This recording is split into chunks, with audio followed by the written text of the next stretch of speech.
Welcome once again to God's Sabbath Day. We're here in Santa Rosa, California, in our ministry, Revelation 14:1. Would like to welcome you once more in the name of our Lord Jesus Christ, our Savior and our Redeemer. Today we would be continuing in the teachings that we've been doing over the years on trying to enlighten us of biblical truths, the truths that have been downtrodden by the devil himself during those dark ages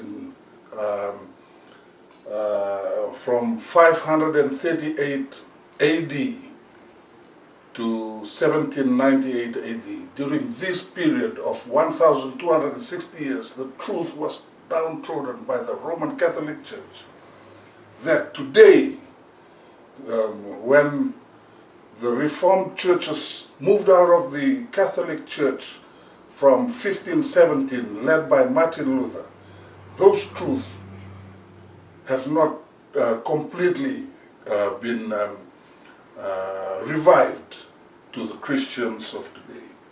So we are playing the little that we can to help bring these truths out again and expose the devil and his deception within Christianity. Our topic today is the rise of the Antichrist.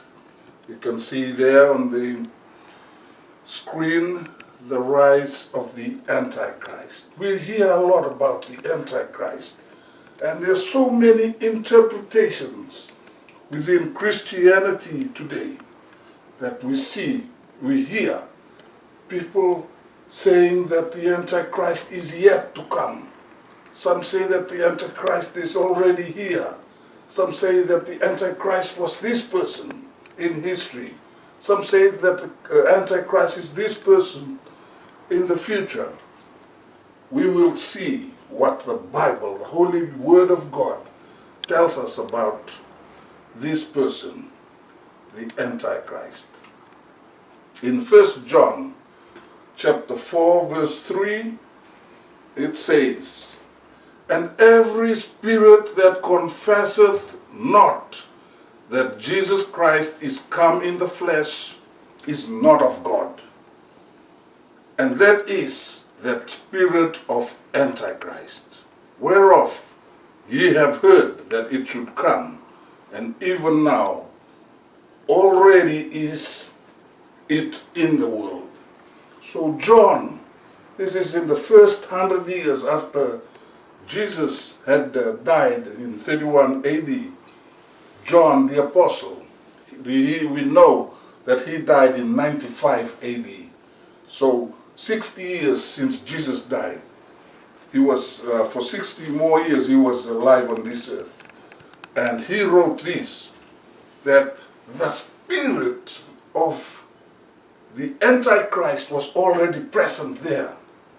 So it's the spirit of the Holy. And how can you identify it? It says here, every spirit that confesseth not that Jesus Christ is come in the flesh.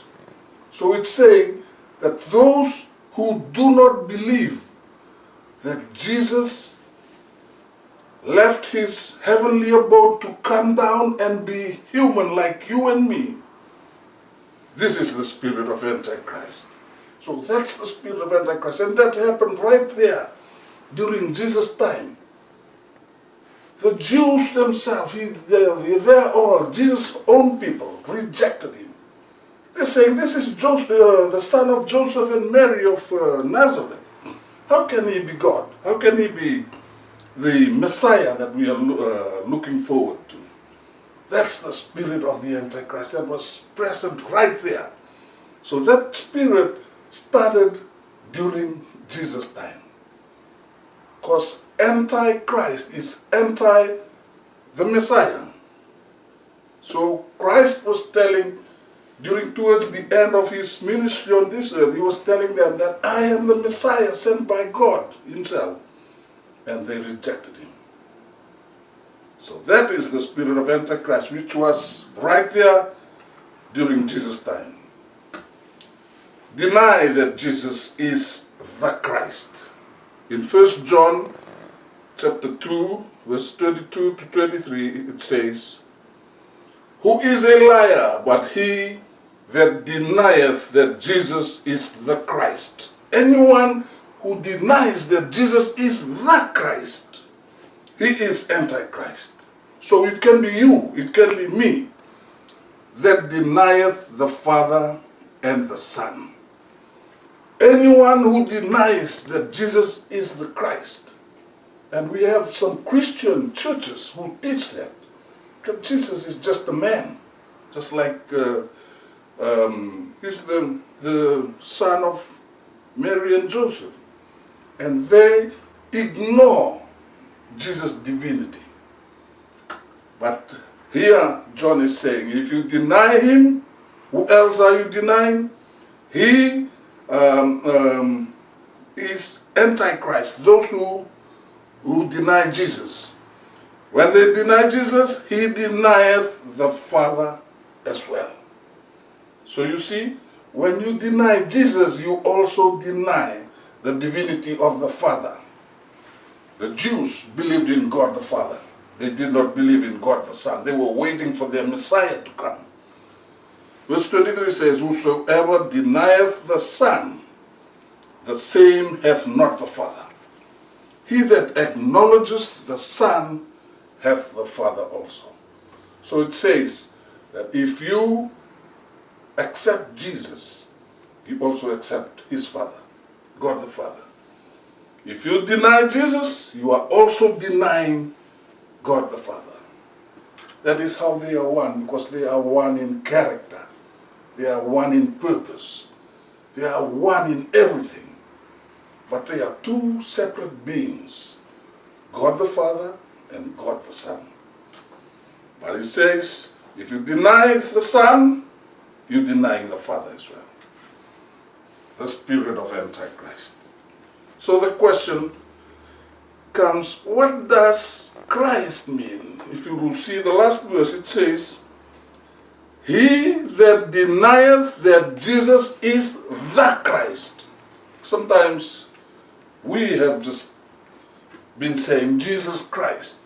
So we tend to think that Christ is his second name or his last name.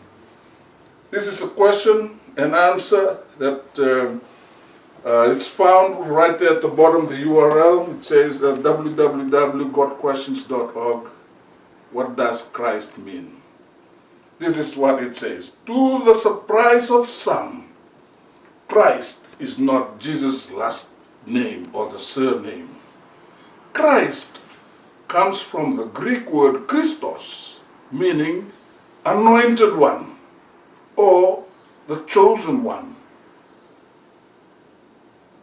This is the Greek equivalent of the Hebrew word Mashiach or Messiah. Jesus is the Lord's human name given to Mary by the angel Gabriel. It's found in Luke 1:31. Christ is his title, signifying Jesus was sent from God. So the word Christ, which we use together with Jesus, Jesus Christ, is his title, meaning that he is the anointed one. He is the chosen one. He is the Messiah. Jesus Christ means Jesus the Messiah or Jesus the anointed one. I think that answers the question of who Jesus is. He is the Christ, he is the Messiah. He is the anointed one. So when you are anti-Christ, you are anti the anointed one. You are anti the Messiah. So when you deny the Son, you also deny the Father. In this book, Confrontation, page 91, paragraph 2, it says, the beloved John, continues his warning against seducers. Who is a liar but he that denieth that Jesus is the Christ? If your church teaches you that Jesus is not the Christ, is not the Messiah, then something is wrong. You better get out of that church, because our church is based on Jesus being the Messiah. That denieth, he is Antichrist, that denieth the Father and the Son. If you deny the Son, you also deny the Father. Whosoever denieth the Son, the same hath not the Father. But he that acknowledgeth the Son hath the Father also. Confrontation 91, paragraph 2. So that just confirms to us that the Father and the Son are one. If you deny the Son, indirectly you are denying that the Father, his Father, is God. Jesus is God. So that brings us something. If they are one, and you know that God the Father is God, he's divine, what do you expect of Jesus? People find it difficult to believe that Jesus is God, that Jesus is divine.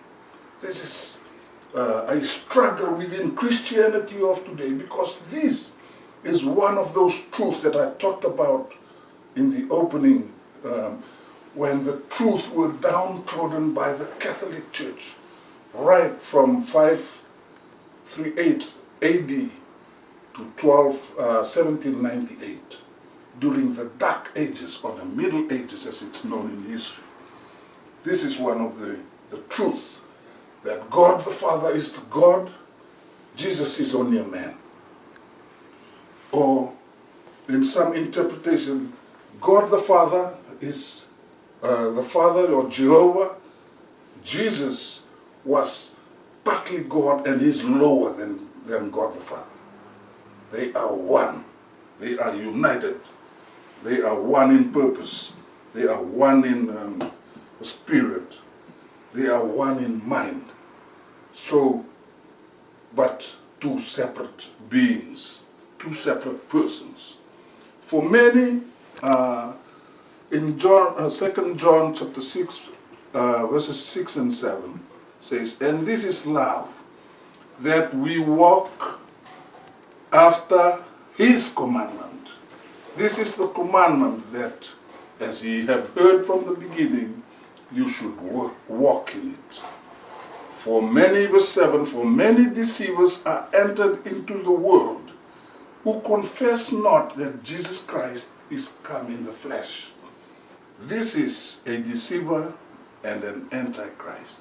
So it's saying here that God's people walk after his command. And whose command is that? It's Jesus' command. The 10 commandments that we talk about now is Jesus' commandment. And it says here, "For many are deceivers are entered into the world, who confess not that Jesus Christ is come in the flesh." The very person whose commandment the Jews uplift, when he comes down as a human being, they reject. They confess not that Jesus Christ is God. This is a deceiver and an antichrist. So the spirit of antichrist has been there right from Jesus' day up till today. That's the spirit of the antichrist.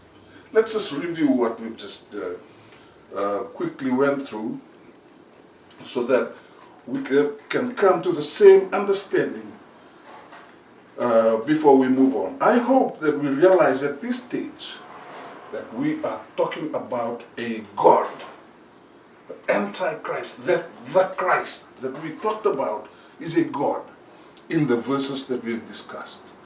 The God whose laws Satan hates. That was the cause of Satan's rebel in heaven. He hated the laws of Jesus Christ, the 10 commandments. And there are also people who are denying his divinity. People accept Jesus, say, yeah, Jesus is the Messiah, but he is not divine. He is lower than the Father. How can they be low? When you deny Jesus, you are denying God the Father as well. So I hope that we've come to the same conclusion there about Jesus. He is God also. Let's move forward then. Babylon, Antichrist, confusion. This is another confusion that the church is in today. We'll find this in the book Evangelist, page 365, paragraph 1. Confusion of Babylon and Antichrist. It is our individual duty to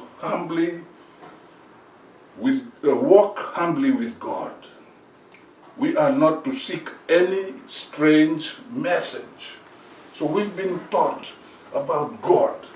There will be other messages that are coming in, that Jesus is not divine, that Jesus is only a person. He's nothing to do with, he's just a prophet. That's what the Islam teaches. And that's what some Christian denominations teach. We are not to think that the chosen ones of God who are trying to walk in the light compose Babylon. People who want to talk about this today, the truth, they are being labeled, they come from Babylon. That's what's happening right here today. The fallen denominational churches are Babylon. So who is Babylon? The fallen denominational churches. And they have been fostering poisonous doctrines. Where did these doctrines come from? That dark ages I referred to from the beginning. During that time, the truth were downtrodden, and these doctrines were put inside the church. Festering poisonous doctrines, the wine of error. This wine of error is made up of false doctrines, such as, listen to this, if your church is teaching you this, get out of it. 1, immortality of the soul. If you go to a funeral and they say, oh, he's up now in heaven, that's a lie. The soul is not immortal, it's mortal. The eternal torment of the wicked. If they're teaching you that the wicked will be tormented forever, the God, loving God that we have, will not allow that. That's false doctrine. The denial of the pre-existence of Christ prior to his birth in Bethlehem. Those that deny that Jesus was God before he came down to earth. If you hear that from your church, get out of it. That's false doctrine. That's the wine of error. Prior to his birth in Bethlehem, and advocating and exalting the first day of the week above God's holy sanctified day. We've always been stressing about this day, the seventh day. If your church is uplifting the first day of the week, it's going against this law. Get out of it. These and kindred errors are presented to the world by the various churches. So those poisonous doctrines that we've talked about, that's only the main ones. But there's so many doctrines that has infiltrated the churches of today that we are in a state of confusion. Satan be made God. Satan up in heaven, he was known as Lucifer, the top angel of all angels. He controlled the host of angels. This is what the Review and Herald of September 12, 1893 says about him. Fallen angels upon earth form confederations with evil men. So you see, these fallen angels that Lucifer won, it says that he won 1/3 of the angels up in heaven. they will come and work together with evil men. In this age, Antichrist will appear as the true Christ. This Antichrist will be seen all over the world as the true Christ. And then the law of God will be fully made void. We always stress about these 10 commandments. When this happens, these laws will be fully downtrodden. At least today, this is the law that they are taking. They are saying that you shall have two gods. That's okay. All these, then no one is saying that you are not supposed to kill or commit adultery or any of these. This is the only one that they are taking. But it says here, come a time, the whole law, all these 10 commandments will be downtrodden, fully made void in the nations of our world. Rebellion against God's holy law will be fully ripe. But the true leaders of all this rebellion is who? It's Satan. He is the one who's behind everything. He is clothed as an angel of light. Man will be deceived and will exalt him to the place of God and deify him and make him God. Remember in Isaiah, a couple of weeks back, we've been talking about this, what he said, I will be above the throne of God. I will be like the Most Holy. But the spirit of prophecy says here that man will be deceived and will exalt him to the place of God. So they'll replace God himself. This is man. This is the evil man that we talked about earlier. Will remove God and place Satan in his place. And it says, they will deify him. They will make him God. They will make him divine. So from a created being, man, evil man, will push God aside, place him on his throne, and make him God. He will be revealed. We are talking about the Antichrist. We've seen that the spirit of Antichrist had been there right during Jesus' time. 2 Thessalonians chapter 2 verse 3 says, let no one deceive you by any means, for that day shall not come. They were talking about the end of the world. And Paul here is writing to the Thessalonians and telling them, don't be fooled by anyone. Don't be deceived. That day, when Jesus comes back, the end of this world will not come until, except there come a falling away first. First of all, the truth will be downtrodden, and that has already appeared. And then it says, and that man of sin be revealed, the son of perdition. So we will know who exactly is the Antichrist. He is the man of sin. He is the son of perdition. Has it been exposed? We'll find out. Paul, Paul, is writing to the Thessalonians saying, that day is not here yet. Once this man of sin is being revealed or exposed to the whole world, then you know that the end is near. Antichrist is a man.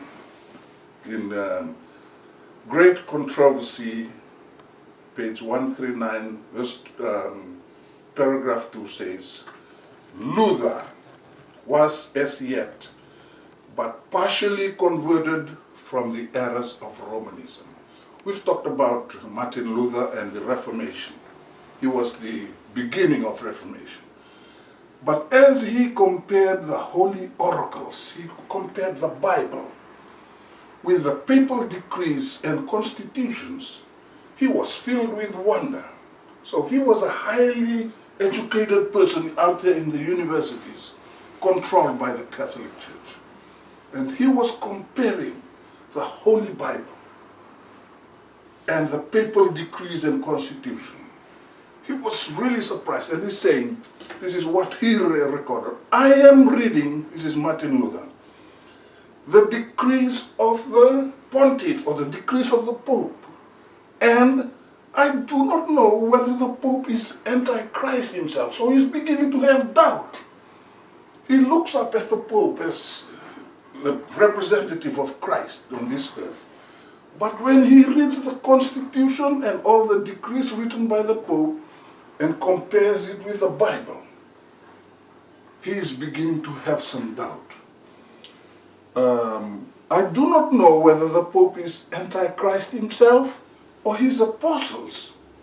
So greatly is Christ misrepresented and crucified in them. He is saying that Christ is attacked in all these decrees, is attacked in the doctrines of the papal system. And he begins to have this doubt about the Pope being the representative of Christ, because what the Bible says about Jesus and what the pontiff has decreed into law, they do not go together.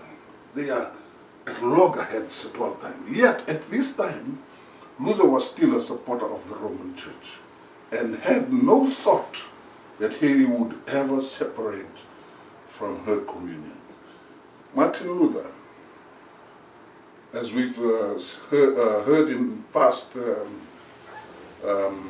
teachings, that he was the first person who began the Reformation movement, and it started in 1517 BC. Remember, the Dark Ages started from 538. So this was 1,000 years later, 1,000 years when the Pope of Rome ruled the whole of the civilized world in Europe. 1,000 years later, so you can imagine where the truth is at that time. The truth has been downtrodden for 1,000 years.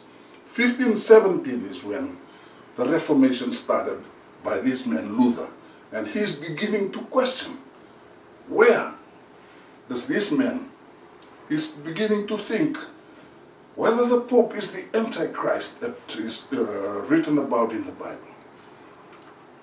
Excommunication.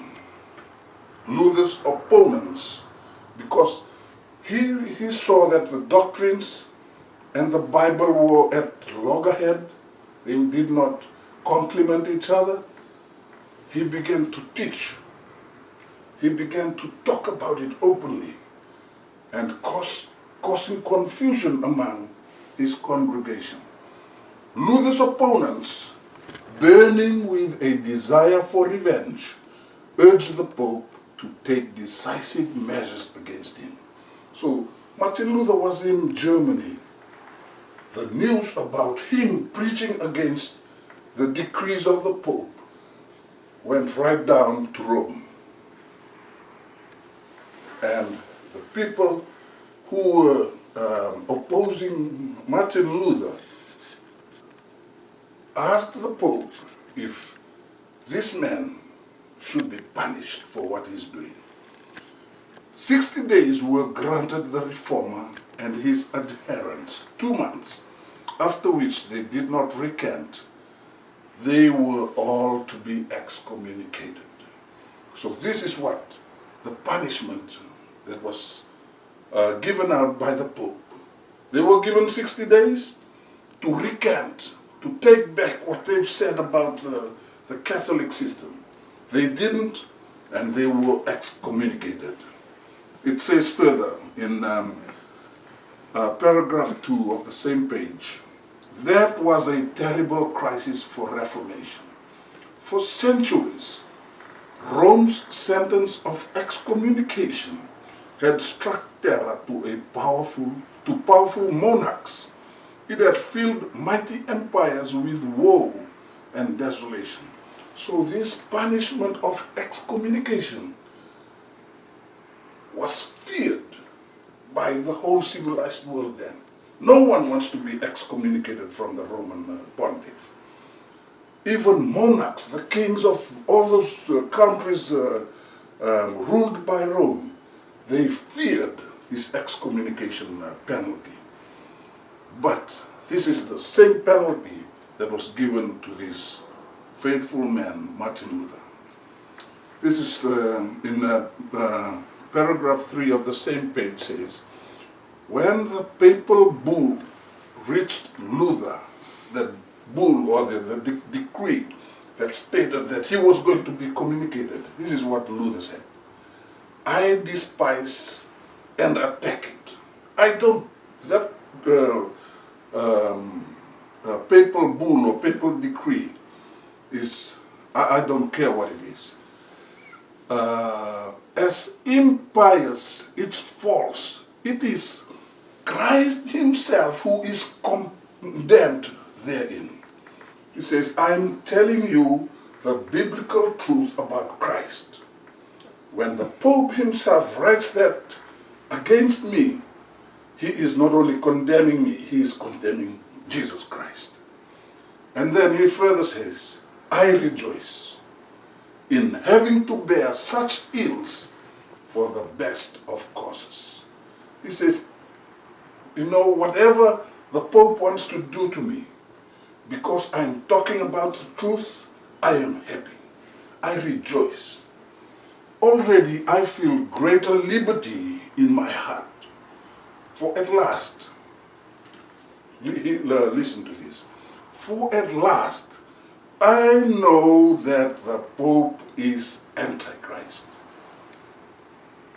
When we read before, he had this doubt. He was just thinking, it could be that the Pope is the Antichrist. But here, after he was given that papal bull saying that he was being excommunicated from the church, he's saying, I now rejoice, having to bear all this. I feel a greater liberty in my heart, for at last I know that the Pope is the Antichrist. Now he's sure who the Antichrist is. And that is what the Reformation believed. All the reformers, from Martin Luther up to John Wesley, and those after John Wesley, believed that the Pope was the Antichrist of Revelation 13. And that his throne, the Pope's throne, is that of Satan himself. So he's sure now who the Antichrist is. It's the Pope of Rome. In Revelation 13:2, this is where Martin Luther got that conclusion from.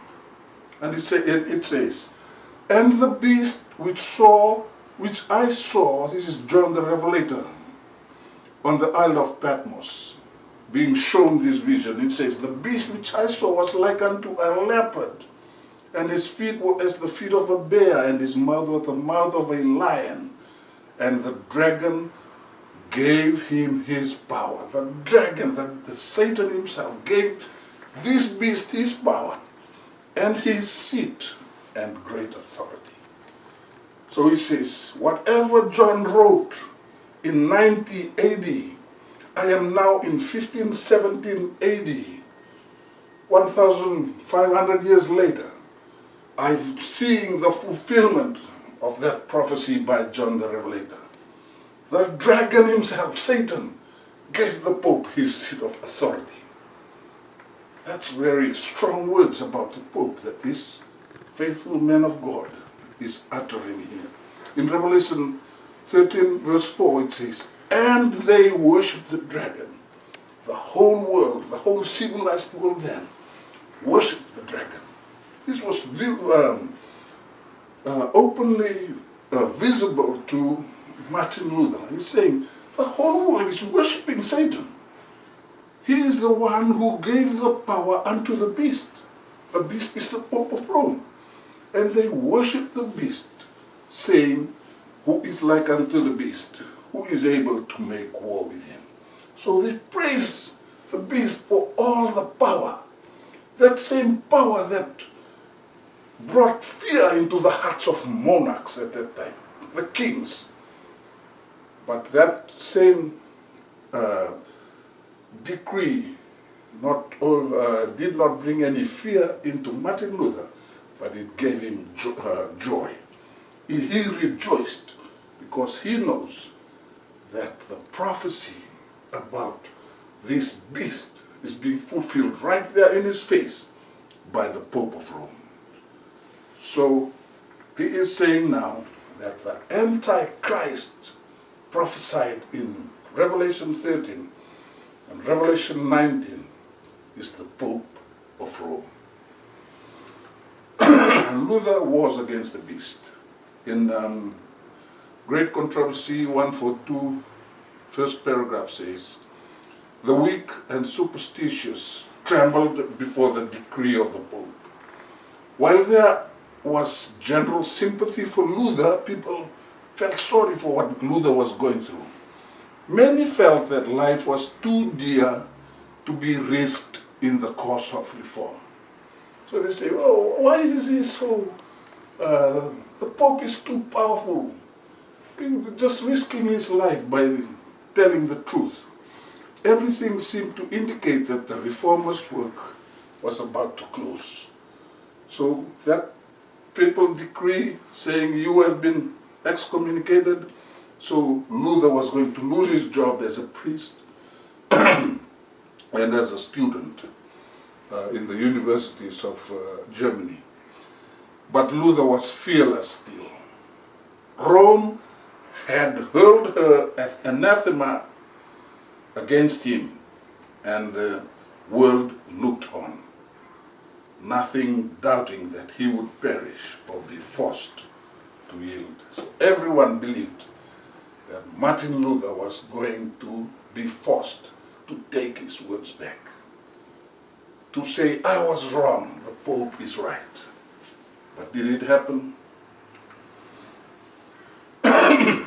In Selected Messages, book 3, page 401, paragraph 1 says, "Christ is our example. The determination of Antichrist to carry out the rebellion he began in heaven." Remember Lucifer in heaven? He hated the law of Jesus. So he rebelled up there in heaven. Will continue to work on the children of disobedience. That spirit of rebellion will continue with us today. Their envy and hatred against those who obey the fourth commandment. We are focusing on this. On the fourth commandment will wax more and more bitter. So if you want to uplift the fourth commandment, these last days we've been saying that it will be made into a law that will be global law, the National Sunday Law. But the people of God are not to hide their banner. Their envy and hatred against those who obey the fourth commandment will wax more and more bitter. The people of God are not to hide. We are not to hide, but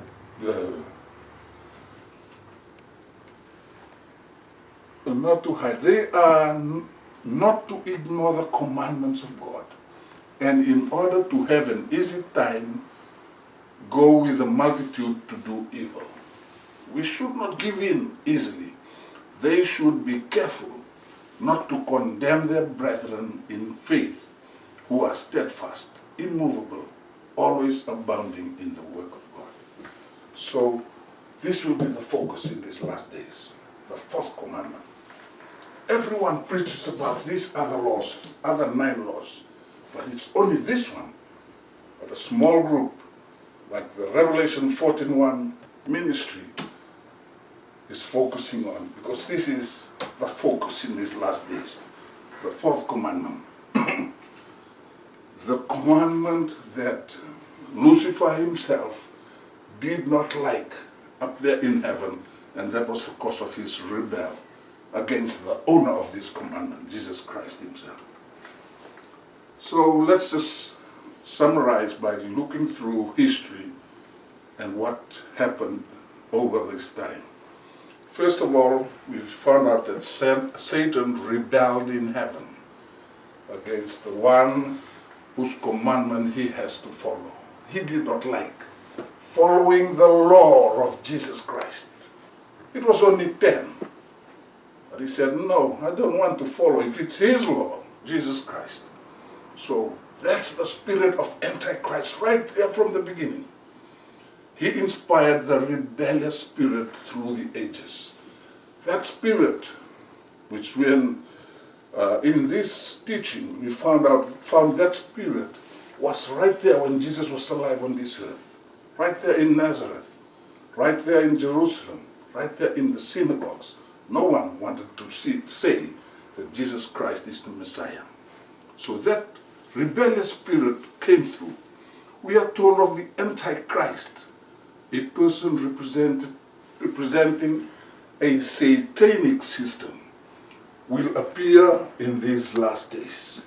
So that satanic system, which is the Roman Catholic system, in these last days will become much more powerful. And that's exactly what we are seeing today. Luther identified who that person or system is in 1517 AD. So 500 years ago, 1517 to 2017, just last year, is the 500th anniversary of the Reformation. Did you know that? If you were part of the Reformation or the Protestant churches, did your church celebrate that? No. Because 500 years later, that protest, that's why we are called Protestants. There's no more protest. What is happening? The next point says, all the reformers of the Middle Ages agreed as to the identity leading to the Reformation or the Protestant movement up to the 1800s. So all those reformers, I mentioned a few, John Wycliffe, John Wesley of England, other reformers, they all agreed that the prophesied Antichrist in Revelation was the Pope of Rome. Are we still doing that today? The Protestant churches? Are we brave enough to point like Martin Luther did, like John Wesley did, to say that the Pope of Rome is the Antichrist? I don't hear that anymore. No.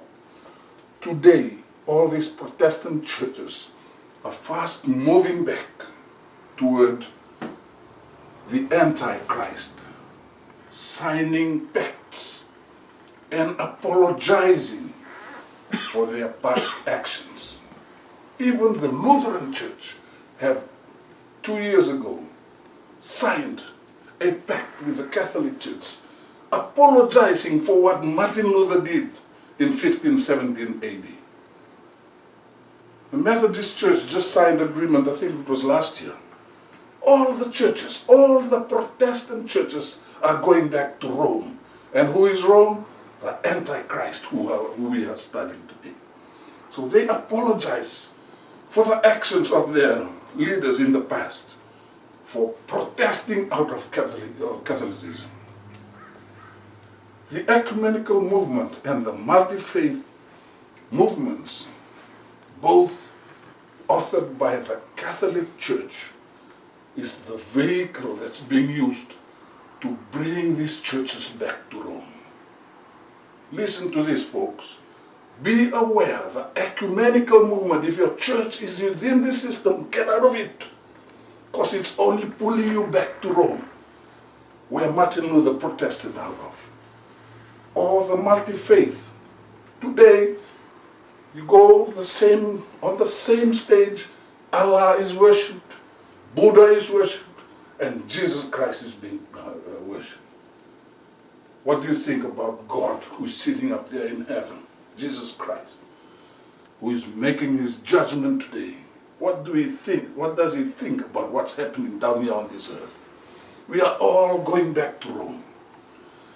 The greatest attack on God's law will be unleashed soon through the enforcement of the Sunday law. We've always emphasized this, the fourth commandment.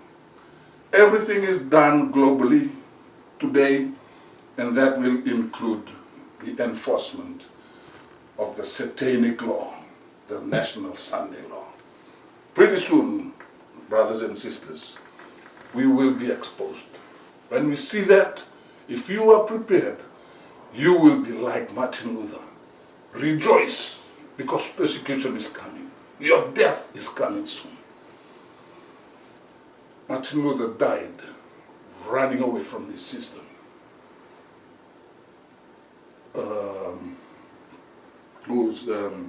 Stephen died because he talked about Jesus so much, talked about Christ.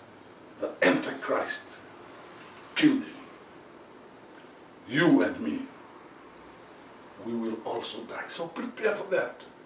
If you are prepared, you will rejoice when this law is enforced globally, because you know the time is come. That is where we will end today. And I hope that the identity of the Antichrist will be clear in your mind. When you see him on TV, when you read about him in the newspapers, know that that is the Antichrist that was identified to us by Martin Luther and all the reformers of the past. But our leaders today, no one is talking about it, except for those who are willing to die. And those in Revelation 14:1, in this ministry, we are willing to die to by exposing the Antichrist in these last days that we live in. Thank you very much, and may God bless us all.